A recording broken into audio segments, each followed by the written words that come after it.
Students, आप पढ़ रहे हैं सामाजिक विज्ञान विषय क्लास 10th अध्याय 3 अंग्रेजी साम्राज्य का प्रतिकार एवं संघर्ष। ठीक है, तो हम जो है इस चैप्टर में राजनीतिक आंदोलन पढ़ रहे थे जो आपका 1857 से लेकर 1919 तक का जो टाइम पीरियड रहता है उसके अंतर्गत हम पढ़ रहे थे। और उसके अंतर्गत जो है हमने काफ़ी जो आंदोलन हुए थे उसके बारे में हम पढ़ चुके थे। हमने इसमें जलियांवाला बाग हत्या, रॉलेट एक्ट, जलियांवाला बाग हत्याकांड, असहयोग एवं खिलाफत आंदोलन, असहयोग आंदोलन और साइमन कमीशन। ठीक है, यहाँ तक हम पढ़ चुके थे। आज जो हम पढ़ने वाले हैं वह है सविनय अवज्ञा आंदोलन। ठीक है, इसको आज हम कंटिन्यू करते हैं। सबसे पहले आपको ध्यान रखना है कि इसमें आपको याद करने वाली कौन सी चीज़ है। याद क्या करना है, सबसे पहला जो रहेगा आपका पॉइंट, ये कब हुआ था आंदोलन? 30 दिसंबर 1929 ईस्वी को। ठीक है, अध्यक्षता किसने की थी? अध्यक्षता की थी जवाहरलाल नेहरू ने। ठीक है, तीसरा पॉइंट रहता है उद्देश्य क्या था? स्वराज्य की मांग। ठीक है, इतना पता चल गया आप सब लोगों को। इसके आगे देखिए कि फिर गांधी जी के द्वारा इस सविनय अवज्ञा आंदोलन में क्या क्या कार्य किए गए थे। हमने जो है असहयोग आंदोलन पढ़ा था, इसी का ही जो है ये अगला चरण रहता है सविनय अवज्ञा आंदोलन।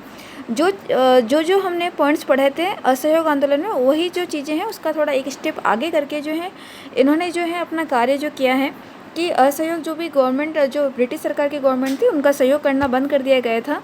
तो उसी को ही जो है आगे और वो क्या क्या कार्यों में जो है जो ब्रिटिश सरकार होती है उनका सहयोग करना बंद कर देते हैं। ठीक है, आगे देखिए गांधी जी ने जो है साबरमती आश्रम से 78 सदस्यों के साथ में, आप सभी को पता है दांडी मार्च के बारे में सभी को पता है। अब दांडी मार्च क्या है, कितने लोगों ने जो है इसमें सहयोग किया, कब शुरू हुई, कहाँ से लेके किस पॉइंट तक ये स्टार्ट हुई थी, तो उसको हम पढ़ना स्टार्ट कर रहे हैं। सबसे पहले सदस्य कितने थे? 78। कितने किलोमीटर से चले? ये 200 किलोमीटर तक जो है इन्होंने चलना प्रारंभ किया था। कहाँ से कहाँ तक? ये गुजरात में समुद्र के तट पर स्थित जो दांडी गांव है वहाँ से पैदल स्टार्ट होते चलना। ठीक है, और फिर 6 अप्रैल 1930 ईस्वी को दांडी पहुंचकर नमक बनाकर अंग्रेजी कानून जो है उन्होंने तोड़ा था।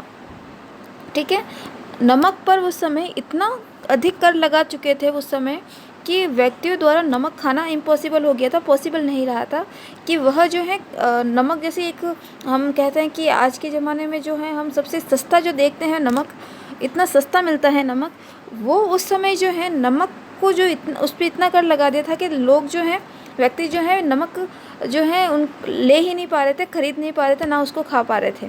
ठीक है, तो इस नमक का जो कानून था उसको तोड़ने के लिए जो है गांधी जी द्वारा जो है पैदल यात्रा की गई, दांडी मार्च किया गया, जो कि आपके दांडी गांव से स्टार्ट हुआ था पैदल चलना। ठीक है, जो उनका समुद्र तट था, गुजरात में जो समुद्र तट पर स्थित जो दांडी गांव है वहाँ के लिए पैदल चले थे। ठीक है, साबरमती आश्रम से स्टार्ट हुए थे। साबरमती आश्रम से लेके कहाँ से कहाँ तक? दांडी मार्च तक, दांडी गांव तक, सॉरी। ठीक है,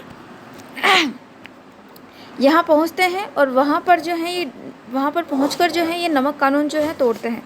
अब इस आंदोलन में जो है गैर कानूनी नमक बनाने, महिलाओं द्वारा शराबों की दुकानें, अफीम के ठेकों, विदेशी कपड़ों की दुकानों पर धरना देना, विदेशी वस्त्रों को जलाना, चरखा काटना, छुआछूत से दूर रहना, विद्यार्थियों द्वारा सरकारी स्कूल कॉलेज छोड़ना तथा सरकारी कर्मचारियों को नौकरियों से त्यागपत्र देने का आह्वान जो है गांधी जी द्वारा किए गए।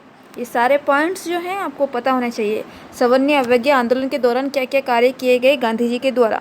इसमें आपका इम्पोर्टेंट रहता है आपका दांडी मार्च जो है, सबसे ज़्यादा इम्पोर्टेंट रहता है दांडी मार्च।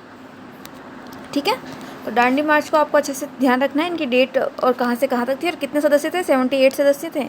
ठीक है, कब तोड़ा गया था? 6 अप्रैल 1930 को। ठीक है, इसके द्वारा और इसके सविनय अवज्ञा आंदोलन के द्वारा क्या क्या कार्य किए गए ये आपको पता होना चाहिए। आगे देखिए, इसके उपरांत जो है यह आंदोलन तेज़ी से फिर बाद में पूरे भारत में फैलने लगा और भारत के जो नागरिक थे उन्होंने जो है हड़ताल प्रदर्शन करना स्टार्ट किया और जो विदेशी वस्त्र थे उनका भी उन्होंने क्या किया है? बहिष्कार कर दिया। ठीक है, इस आंदोलन की सबसे बड़ी विशेषता जो रही है वह यह रही है कि इसमें जो है महिलाओं की भागीदारी रही है। सबसे इम्पोर्टेंट बात, सविनय अवज्ञा आंदोलन में किनकी हिस्सेदारी रही है? महिलाओं की। महिलाओं ने भी जो है इस आंदोलन में भाग लिया है। ठीक है, अब इसके सविनय अवज्ञा आंदोलन जो किया गया था गांधी जी द्वारा और नेतृत्व किया था हमारे पंडित नेहरू जी ने। ठीक है, तो जब ये एक सवर्णीय अवज्ञा आंदोलन जो है शुरू हो जाता है तो इसके थोड़े समय के बाद में जो है 16,000 लोग जो हैं उस समय जेल में डाल दिए जाते हैं। ठीक है, इसके बाद आता है आपका गांधी इरविन समझौता। 5 मार्च 1931 को जो है सरकार और कांग्रेस के मध्य एक समझौता होता है जिसको हम बोलते हैं गांधी इरविन समझौता। अंडरलाइन करेंगे इसको, ये बहुत ही इंपॉर्टेंट रहता है आपके लिए कि गांधी इरविन समझौता क्या है, किनके बीच हुआ और कब हुआ। तो ये 5 मार्च 1931 में हुआ। किनके मध्य हुआ? सरकार तथा कांग्रेस के मध्य हुआ गांधी इरविन समझौता। क्योंकि सवर्णीय अवज्ञा आंदोलन इस स्तर तक पहुंच चुका था कि उसको समाप्त करने के लिए जो ब्रिटिश सरकार थी उनको गांधी जी के समक्ष झुकना पड़ा और वो उनके सामने एक शर्त रखते हैं। अंग्रेज सरकार आती है, समझौता होता है और समझौते को जो है जो उनकी ब्रिटिश सरकार थी और जो कांग्रेस सरकार, जिसमें हम सविनय अवज्ञा आंदोलन के विषय में हम पढ़ रहे थे, तो इन दोनों के मध्य समझौता होता है जिसमें कांग्रेस की तरफ से गांधी जी और उनकी ब्रिटिश सरकार की तरफ से इरविन जो है आमने सामने आते हैं। और 5 मार्च 1931 की बात है और ये सामने आते हैं और समझौता करते हैं, जिसको गांधी इरविन समझौता जो है कहा गया है। अब गांधी इरविन समझौता हो रहा है, इसमें क्या घोषणा की गई? ठीक है, तो इससे निर्णय क्या निकला कि भाई गांधी इरविन समझौता तो हो तो चुका है, लेकिन इससे हुआ क्या फ़ायदा क्या हुआ असहयोग आंदोलन से और उसके बाद में हुए गांधी इरविन समझौते से। तो ये घोषणा की गई कि जो भारतीय संवैधानिक विकास जो है उसका उद्देश्य जो है भारत को डोमिनियन स्टेट जो स्टेट्स देना है। ठीक है, गांधी जी ने भारतीय संवैधानिक सुधारों के लिए बुलाए गए दूसरे गोलमेज सम्मेलन में भाग लिया। वे वहां से निराश लौटे और पुनः 1932 में सवर्णीय अवज्ञा आंदोलन प्रारंभ किया। सविनय अवज्ञा आंदोलन जो प्रथम होता है, जिसमें वापस गांधी इरविन समझौता होता है, उसके बाद में आपका गोलमेज सम्मेलन होता है जहां गांधी जी जाते हैं। ठीक है, भाग लेते हैं, लेकिन वहां पर उनके द्वारा जो मांग रखी जाती है गांधी जी के द्वारा वो वापस मानी नहीं जाती हैं। हमारा भारत का जो संवैधानिक विकास का जो लक्ष्य होता है, जो हम स्वराज्य की मांग कर रहे हैं, शुरू से जो हम इस चैप्टर के स्टार्टिंग से जो पढ़ते आ रहे हैं, स्वराज्य की मांग वह पूरी नहीं हो पा रही है दूसरे गोलमेज सम्मेलन में भी। ठीक है, इसके बाद में जो है जब पूरा नहीं हो पाता है, दूसरा गोलमेज सम्मेलन कब हुआ था? 1931 को। ठीक है, ठीक है, तो निराश लौटते हैं। तो फिर बाद में जो है गांधी जी वापस से जो है सविनय अवज्ञा आंदोलन प्रारंभ करते हैं। कब करते हैं? 1932 में। पहला कब हुआ? 1929 में। दूसरा सविनय अवज्ञा आंदोलन वापस शुरू होता है आपका 1932 में। ठीक है, 1933 ने गांधी जी ने अपने आंदोलन की असफलता को स्वीकार कर लिया और कांग्रेस की सदस्यता से भी त्यागपत्र दे दिया। इतने टाइम तक जो है कांग्रेस के अंडर में रहकर गांधी जी कार्य कर रहे थे, लेकिन जब आंदोलन असफल हो जाता है, जो आंदोलन की जो असफलता है उसको गांधी जी स्वीकार करते हैं और कांग्रेस की जो सदस्यता होती है, सदस्य होते हैं गांधी जी, उसको भी वहाँ से भी क्या कर देते हैं? त्यागपत्र दे देते हैं। ठीक है, तो आज जो है हमने सवर्णीय अवज्ञा आंदोलन पढ़ा। इसके आगे देखते हैं एक व्यक्तिगत सत्याग्रह।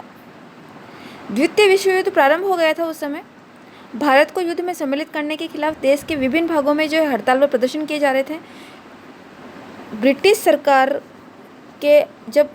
सरकार ने भी जब है सेकेंड वर्ल्ड वॉर में जब हिस्सा लिया था, तब गांधी जी द्वारा एक बात कही गई। गांधी जी ने भारत को भी इसमें सम्मिलित करने का जो है हाँ कह दी थी गांधी जी ने। यह जो था अंग्रेजों द्वारा प्रस्ताव रखा गया था कांग्रेस के समक्ष, और गांधी जी जो है स्वीकृति देते हैं कि भारत भी जो है इसमें भागीदारी करेगा। पहले तो खिलाफ हड़ताल की जाती है कि भारत जो है युद्ध में सम्मिलित नहीं होगा। हड़ताल भी होते हैं, प्रदर्शन भी होते हैं। ठीक है, गांधी जी ने जो है सत्याग्रह की बजाय व्यक्तिगत सत्याग्रह का भी प्रस्ताव रखा, जैसे कांग्रेस ने स्वीकार कर लिया। ठीक है, फिर व्यक्तिगत सत्याग्रह होता है और गांधी जी जो है सत्याग्रह एक एक करके सार्वजनिक स्थलों पर भी पहुंचते हैं, युद्ध के खिलाफ जो है भाषण देते हैं, गिरफ्तारी देते हैं। और जो विनोबा भावे जो थे पहले सत्याग्रही थे, ये अंडरलाइन करेंगे। पहले सत्याग्रही कौन थे? विनोबा भावे, जिनको 3 माह की सज़ा होती है। जो नेहरू थे, ब्रह्मदत्त तीसरे सत्याग्रही थे, दूसरे थे जवाहरलाल नेहरू। पहले थे आपके विनोबा भावे, दूसरे जवाहरलाल नेहरू, तीसरे थे ब्रह्मदत्त। ठीक है, तो ये इस व्यक्तिगत सत्याग्रह में कितने 13,000 लोग जो हैं उस समय पकड़े गए थे। ठीक है, तो बाद में तो स्वीकृति दे दी जाती है, भारत भी इसमें सम्मिलित हो जाता है, लेकिन पहले जो है सत्याग्रह होते हैं, व्यक्तिगत सत्याग्रह होते हैं कि हम जो है भारत जो है द्वितीय वर्ल्ड वॉर में हिस्सा नहीं लेगा। ठीक है, आज हमने यहाँ तक पढ़ा। कल की क्लास में हम भारत छोड़ो आंदोलन को स्टार्ट करेंगे सविनय अवज्ञा आंदोलन जो है आपको बहुत अच्छे से पढ़ना है, ये आपका इम्पोर्टेंट रहता है। इसमें कहीं पे भी समझ में नहीं आता है तो मुझसे फिर से डिस्कस करना है और पूछना है। आज के लिए इतना ही। Thank you.